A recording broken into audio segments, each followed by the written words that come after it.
parti pour la correction de l'exercice 6, une histoire de lien. On donne à la suite des tableaux de valeurs de 3 fonctions. Chacun d'eux correspondent à une expression algébrique et une courbe. À toi de retrouver lesquelles.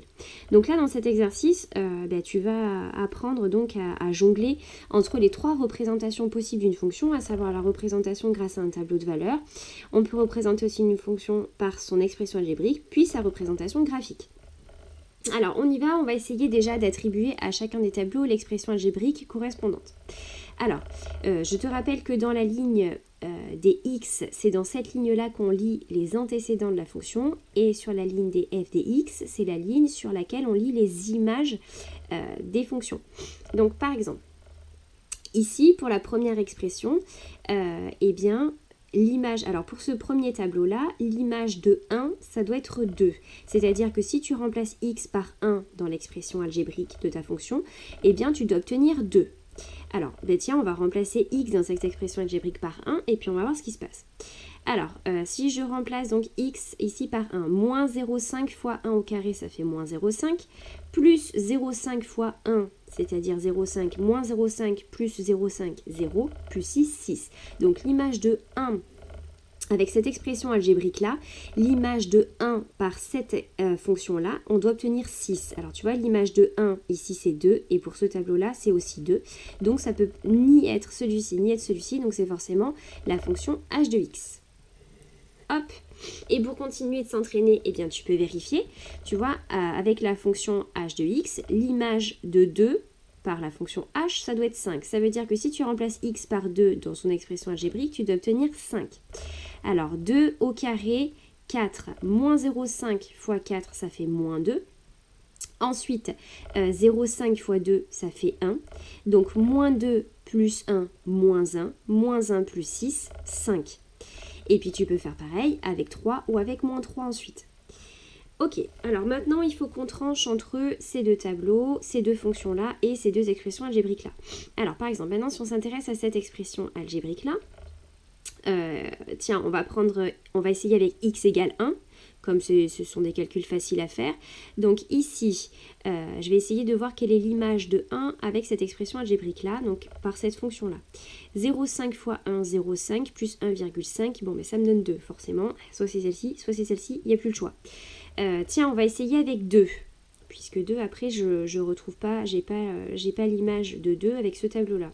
Alors si je prends x égale 2, 0,5 fois 2 ça fait 1, plus 1,5, 2,5. Mais tu vois, l'image de 2 par cette fonction-là, c'est 2,5, alors qu'avec la fonction g, l'image de 2, ça doit être 5. Donc ce tableau-là ne correspond pas, c'est forcément celui-ci.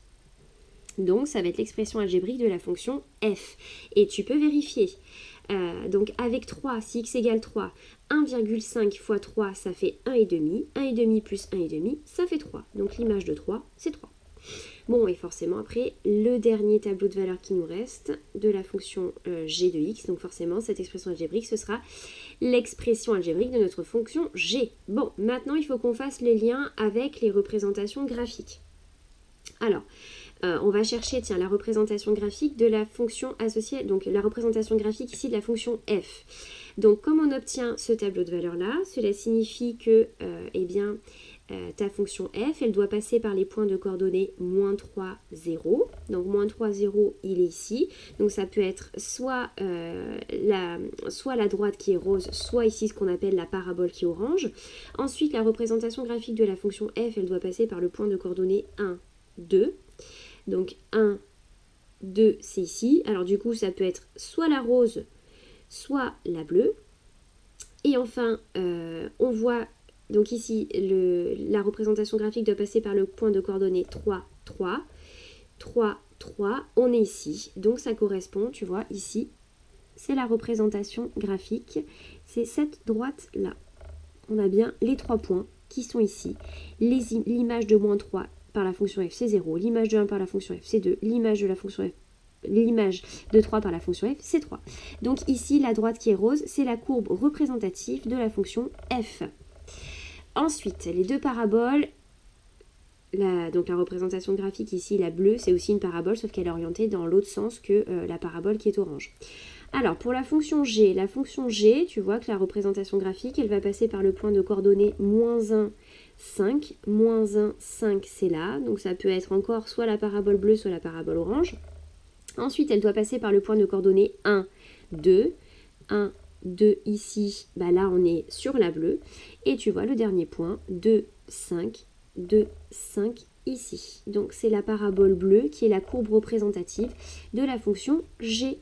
Et donc forcément la parabole orange qui est la courbe représentative de la fonction h. On peut quand même le faire pour continuer de t'entraîner. Donc tu vois sa représentation graphique, elle doit passer par le point de coordonnées moins 3, 0. Moins 3, 0 qui est ici. 2, 5, hop, 2, 5 et enfin 3, 3, 3 et 3. Voilà, c'est terminé pour ce petit exercice.